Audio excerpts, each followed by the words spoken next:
Hi, I'm Christina, And I'm Courtney. and today we're going to be talking about prescription opioids. Did you know that there's currently an opioid epidemic in the US?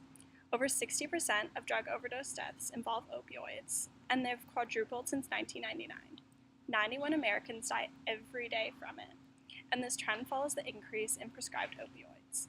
Although American pain has been constant, prescription opioid sales have quadrupled since 1999. So what are opioids? They are a class of drugs including heroin, synthetic opioids, and pain relievers such as oxycodone, hydrocodone, codeine, and morphine. How do they work? They're used to reduce or relieve pain, and they bind to opioid receptors in the brain, spinal cord, and other areas of the body. And they reduce the sending of pain receptors to the brain and reduce the amount of pain felt. So some statistics are that the CDC states nearly half of all U.S. opioid overdose results from a prescription opioid.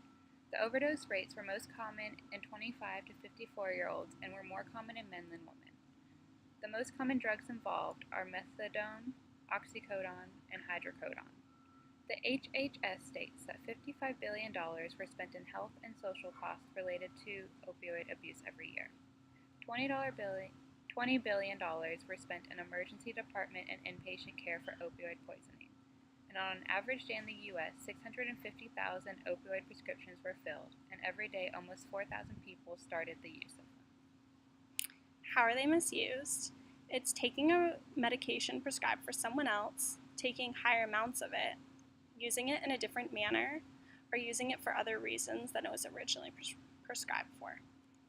So why are they commonly misused? While short-term use of prescribed opioid pain relievers is generally safe, the pain relief is accompanied by a sense of euphoria, and the use can lead to dependence. The effects on behavior and attitude. It can lead to addiction, which is the urge to engage in the use of it even after they've stopped abusing. They begin exhibiting compulsive actions where they're able to do anything in order to get their dosage, such as lying, cheating, or stealing, and their lives are overruled with the urge to use it at all times. Some effects on the body are increased sensitivity to pain, constipation, nausea, sleepiness, confusion, depression, itching, and slowed or stopped breathing. Effects on the brain include depression, pain messages sent to the brain from the body that are not received in the brain, release of the neurotransmitter dopamine, which causes a strong relaxation feeling and euphoria.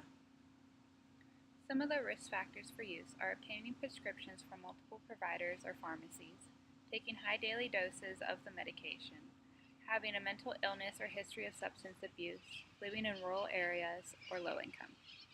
Some protective factors include no history of substance abuse, social bonding in school or at home, living in a two-parent household, or having a solid foundation with family and friends. Some social consequences for using are neglecting family and friends since everything becomes about the opioid. It can lead to violence and crime, and it can also lead to unjust behavior such as lying or stealing.